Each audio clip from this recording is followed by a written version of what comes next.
Yes.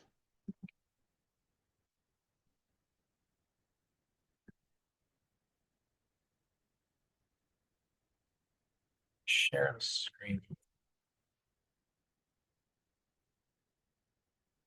All right, so we are recording, I think. All right, I'm gonna go to 5:30.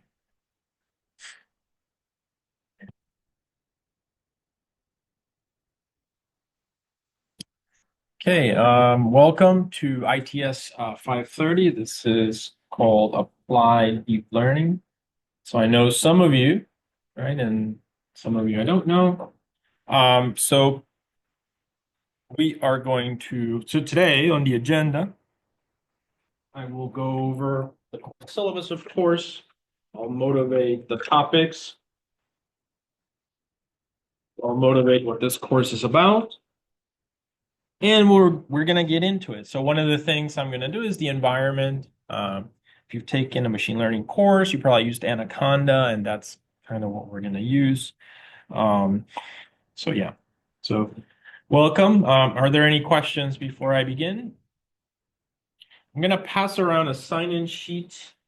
I'm not sure I need to do this for a grad level class, but just in case.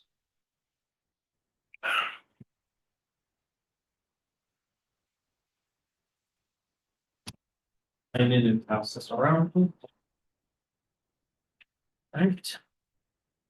So, let's start with the syllabus, kind of go over the topics there, and then I will motivate what this course is about.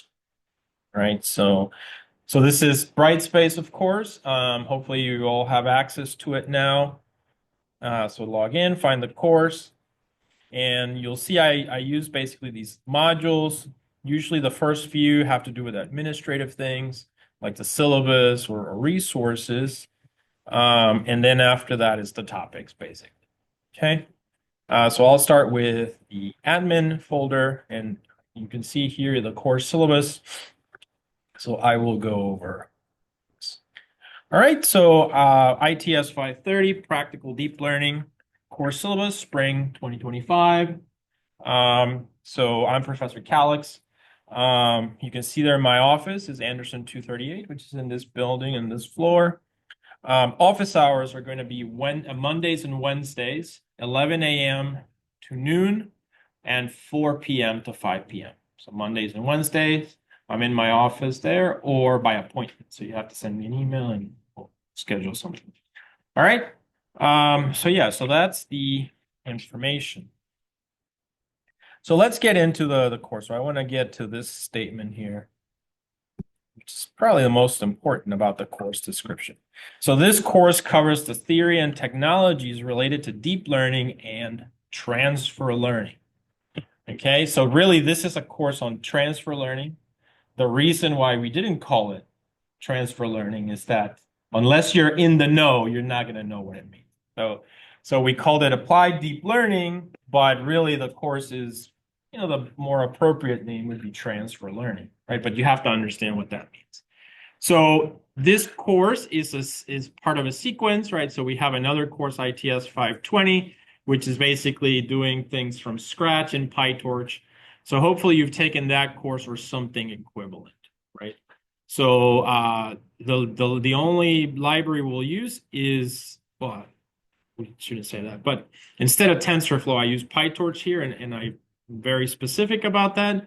So we're going to use the PyTorch language, but we're going to use a lot of things beyond that. Okay, so 520, the focus was on writing and understanding the algorithms from scratch.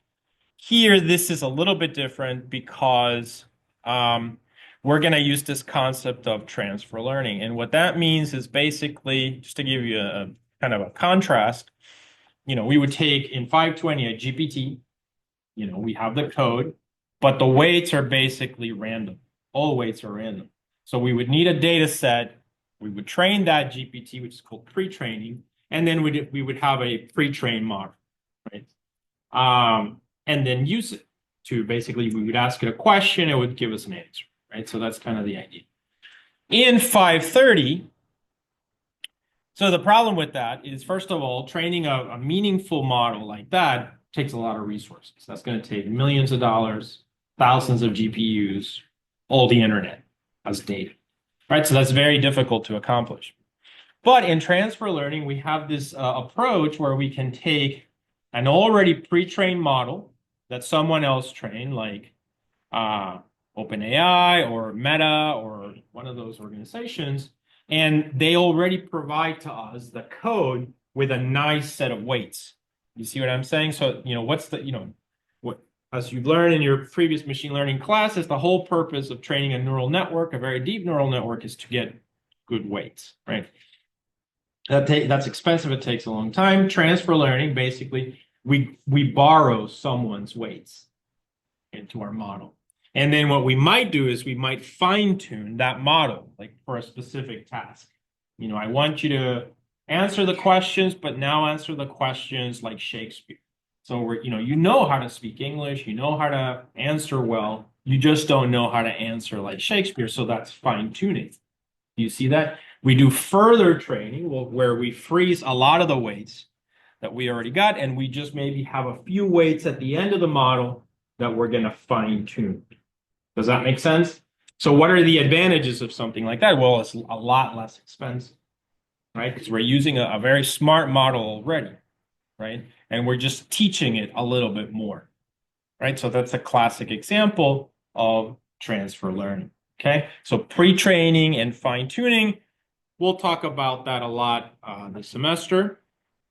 So that's kind of what transfer learning is about, right? So using something that's already trained to solve a specific problem. Any questions? Yeah, so that's one of the main ideas that this course covers. So I would say, whereas before in 520, or if you've taken 365 or something like that, you were learning how to do things from scratch, and you were able to make okay models, right?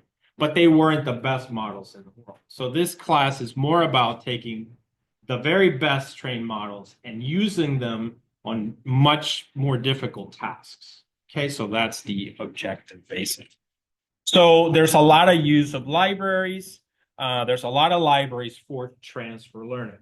So we're still going to be using PyTorch in the background, but we're going to use a lot of things that are available to do transfer learning. So we're going to use FastAI, the transformers module from Hugging Face, something called Ollama, Replicate, and many things. All right. So the focus now is to use these models to solve problems. One thing is that obviously these models are big, right? So this is a big data world, right? So we're going to be using very big models, and that's and even if when we train them, of course, that might require a lot of processing, et cetera. So we'll have to use GPUs. All right, so yeah, so that's kind of the idea. So this area also, I should state, moves so fast, right? So if you follow, the world of artificial intelligence just keeps speeding up. Okay, and there's always something amazing. Like the last time I taught this class, I taught it, it was FastAI transformers. This time around, there's 3 new things that I have to cover, right? So one of the big things that is happening right now is, maybe you've heard of a term called AI agents. So AI agents, and that's huge. And actually, it's very interesting. So we'll definitely cover that. I may actually start with that today just to motivate, as that may be a common theme all semester, because at the end of the day, it's about solving problems or automating. And then we're using, LLMs, we're using whatever, Stable Diffusion, advanced models kind of in the background, but, we're building frameworks. Okay. So yeah, so that's one big thing that's going on, AI agents. The other big thing, a paper just came out, Titans. I don't know if you guys have heard of it, but it's supposed to be, since 2017, I would say, probably, we haven't had a big model. So the last ones were like Stable Diffusion and GPT's Transformers, the Transformers paper from 2017. And there's been some nice papers, but not a big improvement, right? So a new one came out recently by Google, Titans, and it's an improvement on Transformers that's important. So we'll definitely, that's one paper that we'll probably explore this semester. As I said, there's a lot of hype about it right now. It just came out. I can't tell you if that's going to be a huge improvement or not. We'll just have to see. Okay. So that will be the one thing that's going to be more like researchy focused for the semester, but that's the general idea. Okay. So yeah, so I would say the idea with this semester that you should think about this course is we're taking models, improving them, or using them to solve problems, right? And trying to make more sophisticated things. All right. So yeah, so that's kind of the intro. So in general, the course focuses on transfer learning.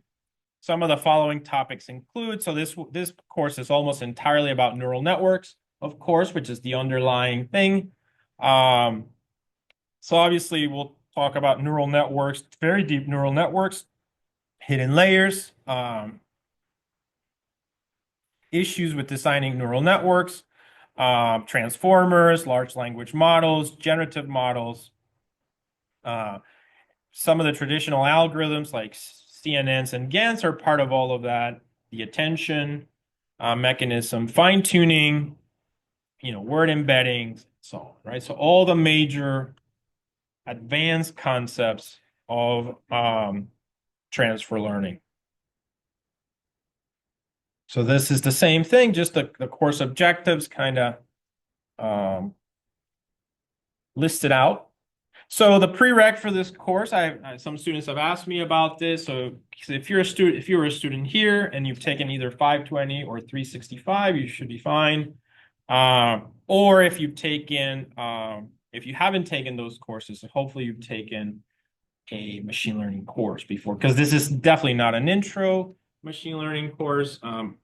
You're assumed to know some of these concepts of the underlying. Although I should say we're not going to be actually writing algorithms from scratch, right? So we are leveraging, you'll see how it works, but we're treating a lot of the models as objects and we're bringing them in and then using.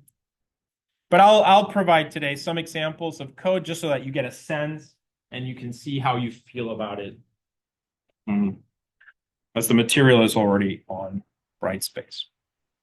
So it's a coding course. I mean, you're not expected to.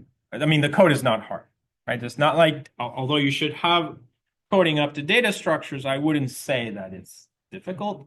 But you have to know how to use Python. Basically, object-oriented programming is pretty important. Hopefully, you've taken a statistics course. As far as books, I mean, I don't require any books. I'll provide all the materials. All the code is on the course GitHub, so you can get it from there. Yeah, so that's. But if you still like reading books, well, the classic book on deep learning is Deep Learning by Ian Goodfellow. So you can take a look at that if you have any interest. It has no code, is mostly like a mathematical presentation of this subject. And then Sebastian Rashka has some really good books as well. So you can check out the latest editions of those. Okay. And then here I'm listing the topics again. Course grading. Yeah, so it should be project is going to be 20% of your grade. That's going to be something, obviously, solving a problem. Okay, so this is the kind of thing where we're going to be using a pre-trained model, fine-tuned, or you're going to do some fine-tuning and then just basically use it to solve a specific problem. Exams, that's 30% of your grade. So 10, there's going to be 3 exams, exam 1 on week 6, exam 2 on week 12, and then the final exam, each worth 10%. I noticed here, I'm going to make a change to the syllabus, but I'll note it right now. I'm going to make the assignments 40% of your grade, and I'm going to add a section for participation that's 10%. And the reason is we don't have that many assignments in the course because the assignments take a long time, right? So it's not like other classes where you have one assignment a week. This will be more of a 2 to even 3 week assignment given the involvement, okay? But yeah, I'll make a modification. So it should be 40-10 and then 30-20. Any questions about that? No? All right, then read everything in the syllabus. For me, the main thing is to please ask you not to email me homework assignments. Try to submit everything on time. You submit things on Brightspace, and I'll explain basically a report with, don't just send me code or something, right? So you need to do a report and kind of tell me how you have addressed whatever the problem is. Okay, attendance, you're supposed to come to class, and then read the rest. And then, yeah, here are the topics. Okay, basically, I should say the problems either focus on language or images. That's kind of where we are right now in transfer learning, right? So, we can't, for instance, we have an interest here in cybersecurity, right? And we want to address things with cybersecurity, but we can't really leverage transfer learning as much yet. Although I will show you a nice, or maybe a few nice examples of how you can leverage transfer learning for something like cybersecurity. But the majority of the work currently has been done in image processing or images, or the medium of language, obviously, with things like ChatGPT. Okay, so usually I have either started with images for the one part of the semester and then moved to text, or the other way around. So I think this semester I'm going to start with AI agents a little bit. So that kind of makes sense that I should do large language models and then probably add image things later. So image things, what I mean is like, and currently image models actually involve language, right? So you say a cat on the moon with a helmet in space or something. And so they're a combination of language and image generation. The one thing these models have in common, generally speaking, a lot of them are going to be generative, which means that they generate some output, and this idea that we can do transfer learning on them. Okay, so I will be. No, we have a class. So we are going. So as I said, I will probably start with large language models or agents, large language models, and then move to image processing. Okay. All right, please read these instructions here. Yeah, and that should be it as far as the syllabus. Are there any questions? All right. So let's go back to the Brightspace just to give you some more information. And then, like I said today, kind of my goal is just to motivate what the course is about, show you examples of things that we've done in the past, what we might be doing, right? And basically so you can get a feel for it. So this is the structure. I usually just use this. The two main resources that I use are Brightspace, or I use my GitHub, basically, where I have everything, and I'll show you the link for that. So this just includes some surveys that we're going to do at the end of the semester. We already went over this admin folder, which has the syllabus. Resources, this is an important one where I provided links. As you can see, I am recording the session, so I will record for your own benefit. If you miss something, you can always look it up. And so I usually do that. So I'm recording the video, the class, and I will be posting the video. So the YouTube link where you can find the videos is here. So I don't provide a link per video, unfortunately, so just look for it, right? So I'll put a title that's descriptive. You are supposed to come to class, right? So you should know what's going on. but also by the date. Usually I'll post it the same day or maybe the next day, right? Um,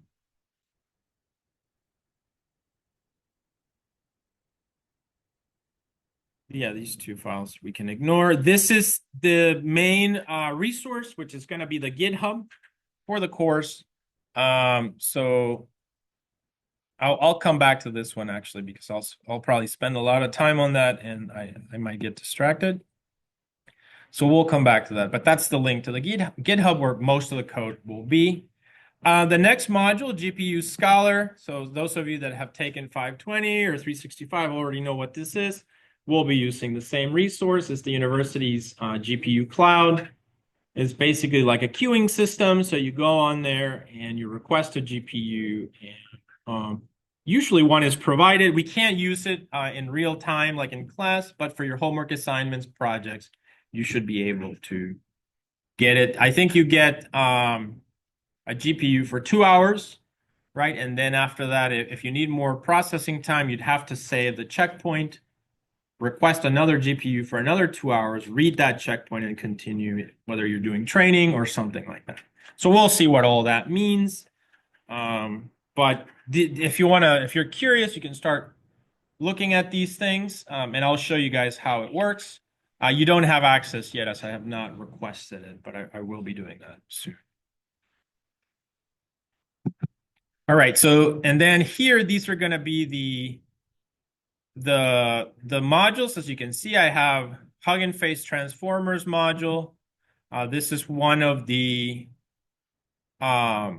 topics that we will cover. Hugging Face is a library developed by, Hugging Face is a company, I should say. And they developed a library called the Transformers Library. It's one of the very first really nice, libraries for sharing, for transfer learning, for sharing models and things like that. They're certainly at the cutting edge. They're now one of the groups at the cutting edge of AI agents also, which we will cover. They just released a library called SMOL agents, small agents, and we'll be looking at that. So it should be very nice. So now Hugging Face gives you it gives you models, large language models, and also the library for AI agents that wraps around it. So it's really nice. So we'll cover that certainly. And you can do fine tuning, etc., with Hugging Face. So it's definitely going to be one of our main resources. GPTs, of course, are central, although we are going to explore, you guys and I are going to be reading that paper together, right, on Titans to see if that's really an important one. So you're going to experience basically like in real time whether a breakthrough has happened or not. Word embeddings, autoencoders, BERT, so those are central, and attention, I should say, those are central ideas that we will explore as far as the understanding of these concepts. So in this course, I'm not going to go line by line because I assume you guys already have an understanding of neural networks. Instead, we're going to focus on the specific things like, what an attention or things like that. One new topic that you probably haven't seen before is reinforcement learning through human feedbacks. So basically, think of it this way. So you had a GPT, weights were random, then it was pre-trained by OpenAI. They gave it all the information in the internet, basically. It cost a lot of money just to get to that, to get to those weights. Then after that, they probably did fine-tuning, right? Which is further training, right? And then after that, they did something called reinforcement learning through human feedbacks. And after that, they probably did several other things which are not clearly known yet. So, but a lot of people have kind of inferred, like, okay, I think they did this. You see that? So there's been several stages to arrive at something like ChatGPT. Okay, everybody knows about the pre-training. Everybody knows about the supervised fine-tuning called SFT. Everybody knows they use reinforcement learning through human feedbacks, which is definitely something that we'll cover in the course. And then after that, there's a few other things that happen that we're just going to like theorize about because there is no paper, no literature about it. It's just as they are a company, they kind of keep some of these things secret. But Meta, Facebook, wants and other organizations want to understand what's going on. And so they're constantly trying to replicate the work. A paper just came out from Fudan University in China, which also says that they figured out exactly how ChatGPT was done. So that will be another reading that we will do, right? So just to understand how that works. All right. But yeah, reinforce in that pipeline that I just mentioned of pre-training, fine-tuning, RLHF, and the additional ideas like something called a tree of thought and other things like that. RLHF will be something that we are going to cover. It's reinforcement through human feedbacks, and it's interesting because what this says is something like this. So you have a GPT, you give it a question, it gives an answer. Okay, you have that pair. And then you give it the same question and it gives another answer, right? Because it's a generative model, it doesn't produce the same answer every time. So now, what is this RLHF? Well, it's reinforcement learning through human feedbacks. So what makes sense is that a human will read this question and answer, this question and answer, and maybe another question and answer, and simply say which one of those three is better. Do you guys see that? And so that information works its way back to the GPT to improve. Got it? So that's and it's more than that, by the way. There's more involved in that, but for now, that's all I'm going to say. Right? So that's going to be one of the topics that we'll spend a significant amount of time, and this may actually be one of your homework. Okay, so to do this. Last semester, I used Transformers, Hugging Face. This semester, I was trying to do something else, so I still don't know if I'm going to get that done. I'll do it more from scratch, so we'll see. But we can definitely probably do it with Hugging Face. All right, yes, and there will be other topics, as I said, within that pipeline. Then the other big area is going to be images, and that's the library there is usually Fast AI. Right? And so fast AI is similar to Transformers and Hugging Face, but it focuses more on the image side. So if you know anything about images, usually the main technique that works really well for images is CNNs. And then after CNNs, there's been several models that have built on top of CNNs and neural networks that provide really good results, such as ResNets, VGGs, and so we will cover some of those as well, right? And beyond that, there's stable diffusion, and you combine these things. Like a stable diffusion model could have ResNets, could have a large language model, and various other things. So at that point, you start building really complex things. Okay. So we'll explore that. So we'll talk about fast AI. We might talk a little bit about some ideas of computer vision, fast AI, pre-trained image classifiers, and then applications. So right nowadays, there's some of these image models that can do a lot of really interesting tasks like object detection and so on. And it's fairly easy to see them. So as I said, a lot of the focus of the course is applications. So, if you're building an application that has images like a self-driving car or something, detecting an object in an image is probably useful, like a pedestrian or another car. So we'll explore that. Yeah, so those are the general ideas. As this class changes every semester, I will be making a few little changes here and any questions? The topics. So I kind of talk about the libraries because that's really how I can focus. All right, so that's the topics. So let's now go to the GitHub and we can drill down a little bit more into the individual pieces of code. Did everyone sign in, by the way? I know there's a sign-in sheet going around. Everyone signed in?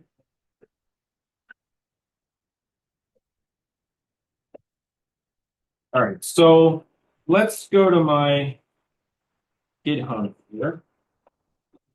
And I'll probably today just give you a taste of kind of how the class will run, some of and also the environment. We're going to set that up. So this is the course GitHub, and it's basically called Transfer Learning. Okay, so that's going to be where I post most of my code. You can see a lot of it is already here. And basically, there's going to be, I already have. Yeah. So there's going to be so there's the fast AI. So anything that's related to fast AI, I'm putting in this library. Everything that's related to YOLO, which is the image detection functionality, it's in this library. Some things in transfer learning can be done from scratch, right? So you don't have to use a library. You can just take PyTorch code, and we're going to look at that. For instance, you can build a GPT from scratch, download the weights from Hugging Face, load those weights to that model, and then just use that model. You see that? So really all you're using is maybe Hugging Face to grab the weights, put them in a file, and then load them to a from scratch model. So and that's what I was saying with RLHF, that I was trying to make one from scratch. But anything that's like that is just going to be under algorithms, right? Anything that doesn't fall into a library. Currently, I have RLHF in its own section because it does use its specific little library.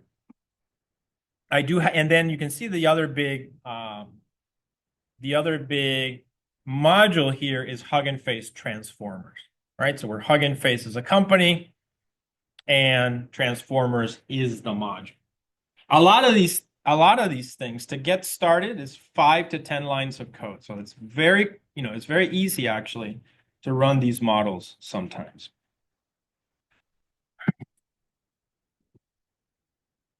Here I have, so here I have two additional things.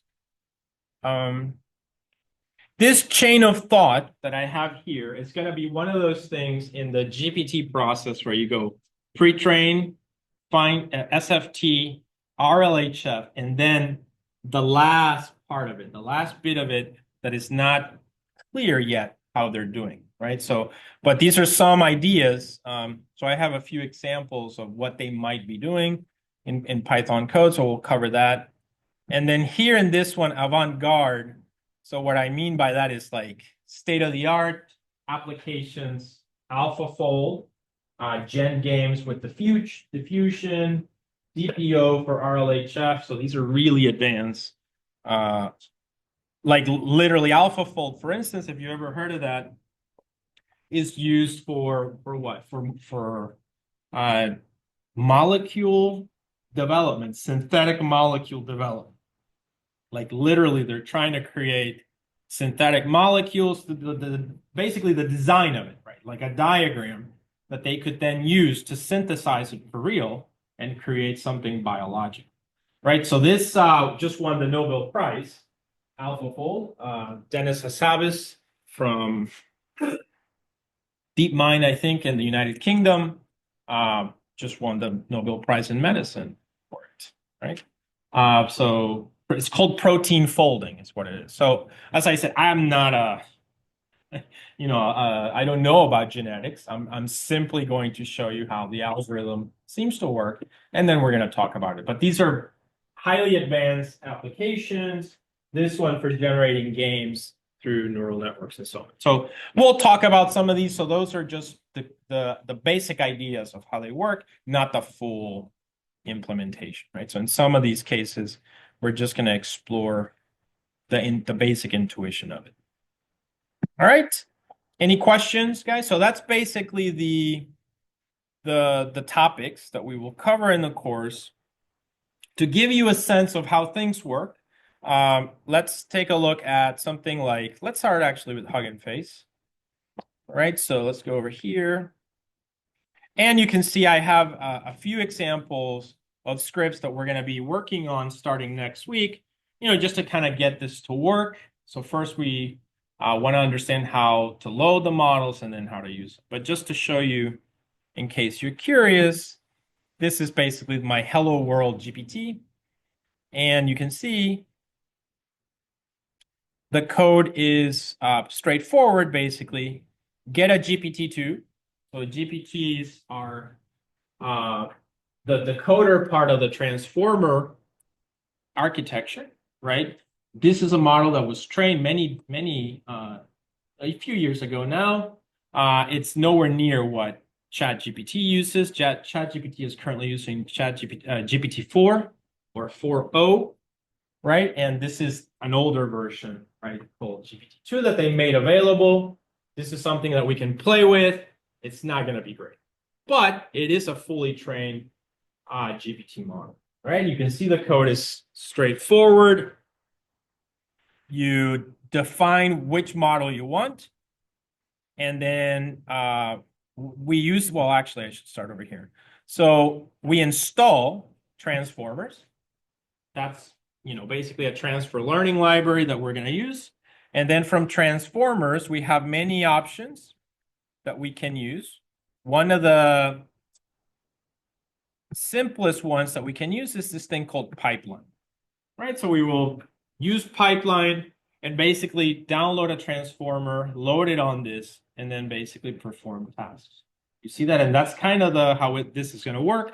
I will demo this later, not today, but you can see then we use this object pipeline. So down here then, I simply have to say pipeline. What do I want pipeline to do? Text generation. What do I give it? Model. Which model? GPT-2. That's it. Boom, you have a GPT. And that's the state of the art, basically. So we can actually use a lot of these models already to start solving problems, or if you have more specific problems, you fine-tune them for your specific task. Does that make sense? Any questions? So as you can see, it's not that bad as far as the coding part. Usually with these things, we also need a tokenizer, right? Which is basically the vocabulary that we're going to use. And now we can basically ask it to say something or something like that. So here I'm using this function that I created up here, but essentially you give it a prompt to something called generator. So I'm using this generator, which should be this, which is basically what I instantiated. Does that make sense? Pretty simple. So we'll do this example in class, okay? And really you can start talking with ChatGPT and using it for solving problems.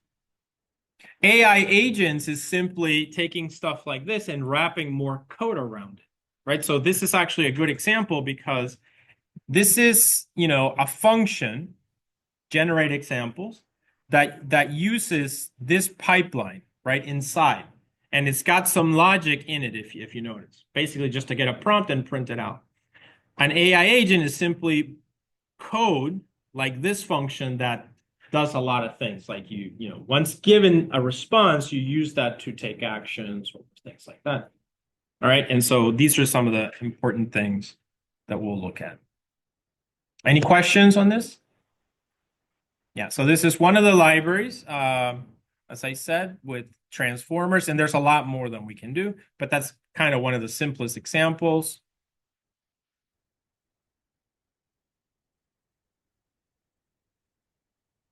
There's many, you'll learn about all these names, like there's BERT models, GPT models, etc. So we'll take a look at that. Here we're loading an Albert model, and then basically you take some text, you tokenize it, you give it to the model, and you load it on a pipeline, right? And you tell it what you want it to do. Okay. So in this case, it basically you give it, so you have this task called fill mask, which is this one, You're giving it the cat is so blank, and it's going to start generating that word. This is one of the oldest examples of using transformers and how initially what the first use case for it, right? So we'll start there. All right, so that's the transformers examples. And then on the fast AI front, where's that? Or images. Oops. All right.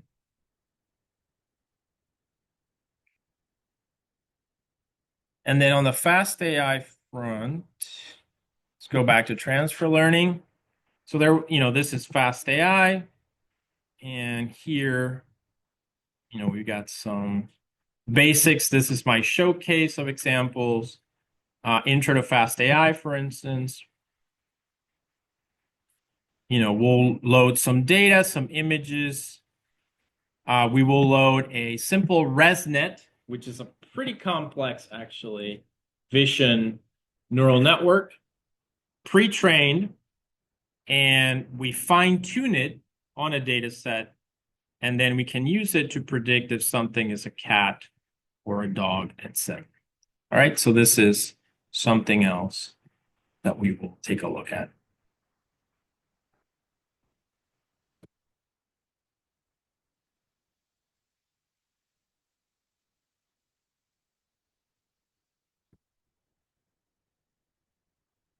It's a lot of data there.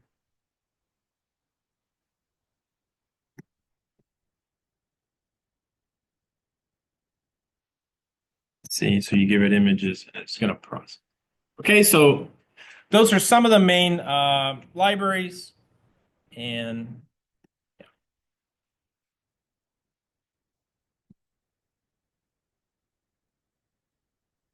Here's YOLO, object detection.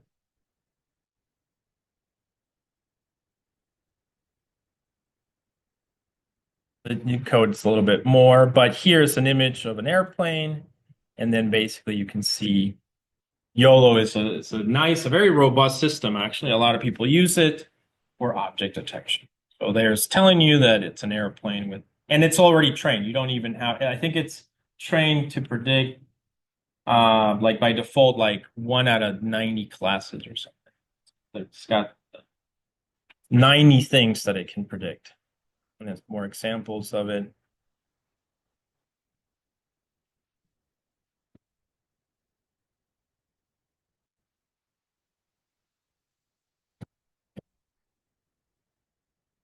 So another thing that we're gonna take a look at is how to use something like ChatGPT from your code, right? So the only disadvantage with that approach is that to use ChatGPT, you have to pay money, right? So I'll provide some simple examples, but that's not gonna be my preference, given that it is costing money. Another tool like that is something called Replicate. It's the same idea. That was pretty cheap, actually, but it's still costing a little bit of money to generate things. So let me add in here.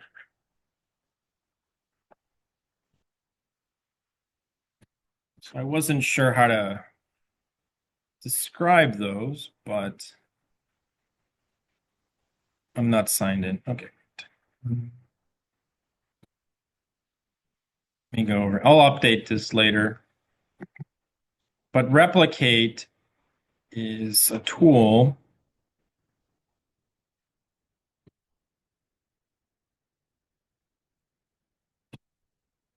It's you can have model. It's basically the same idea in transfer learning, but you have the models in the cloud. So here, one of the common themes is that we bring in the models to our environment and we train them here. With something like Replicate, you actually do the training in the cloud. So I have a few scripts. Should be these, I think.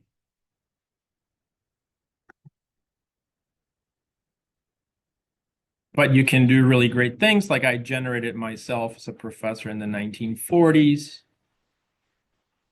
And okay, that's the only thing I have.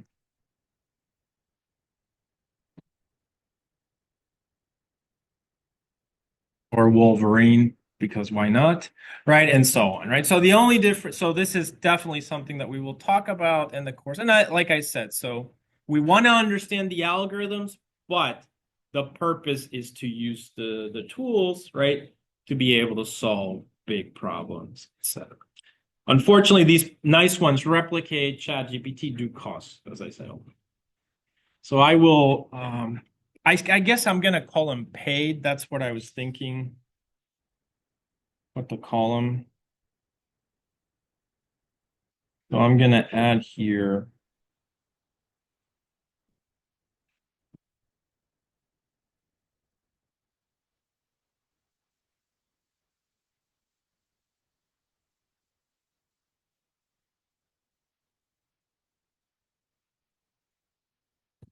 Transfer learning.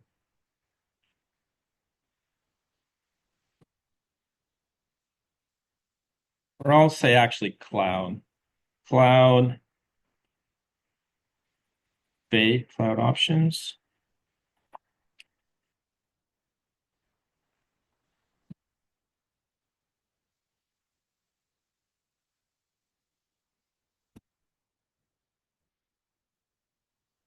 So cloud options are going to be Replicate basically.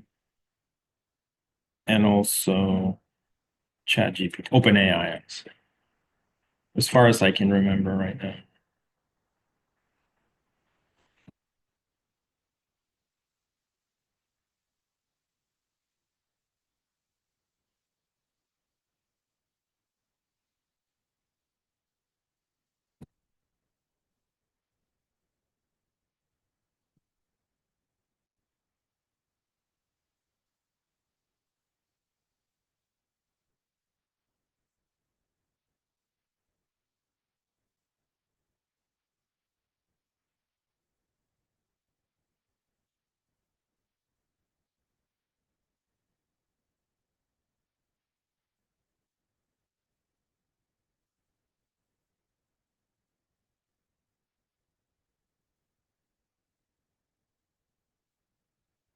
OpenAI.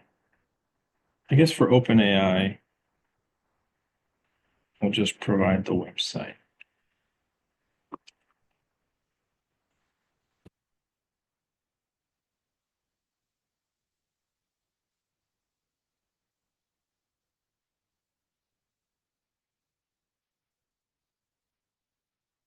All right, so that should have updated now.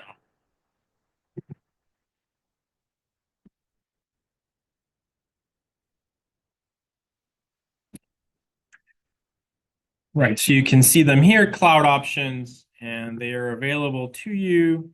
OpenAI, just go to OpenAI's website. How many of you have used ChatGPT? Yeah. Yeah, so it's definitely nice. Well, what we're going to learn about ChatGPT or about OpenAI or Replicate is that, how do we create models that can interact with those? How do we create our own application, let's say, that can interact with the models in those places in the cloud, right? And the key is simply you go to something like OpenAI, create an account, and then there's going to be this thing where you can create a token, what is called a token. And so that token is just a very long string, right? And then what we do is in our own code, we'll load that token as an environment variable. And then after that, we're able to basically query through an API from our local program the model in the cloud. Again, keep in mind, talking to ChatGPT is very expensive. If you want to do something that uses AI agents with ChatGPT, it's way more expensive. But as a proof of concept, I can show you how to do that. Actually, Hugging Face for small agents, you also use a token, but it's free. And then Replicate is one of my favorite, actually, because it's pretty cheap. And you get good models for image generation. You can actually even get a llama model in Replicate. So it's not going to be as intelligent, say, as ChatGPT, but it's still pretty good. Way better than GPT-2 and at a low cost. All right, so again, that's kind of it, right? So that's the foundation of the course. We will look at some advanced concepts, but I won't really start from what is a neural. You're assumed to have taken that, hopefully, or you'll take it in 520 and you can just make up the rest on Questions? All right, so I'm not hearing any questions, so I provided this. The other link that is here is AI agents. I actually will do AI agents today as a demo, right? You know, what it is. So AI agents, I think I put here under avant-garde. You can see this is my repo on AI agents and the things that you can do with them, right? So yeah, today we will begin. And then actually there's this other tool called Crew AI. So we are going to be using that today kind of to illustrate how these things work. Okay, so I have this script and you know there's a lot of things that you can reference to read, but we're basically going to go over the idea of AI agents and how that would work. We should also we'll try to install Llama, which is a framework for loading local large language models. Any questions? All right, so hopefully that gives you an introduction, right? So we've gone over the syllabus, we've gone over the topics, we've gone over what you can expect, right? So, and the main concept is, as I said, transfer learning. That's one thing.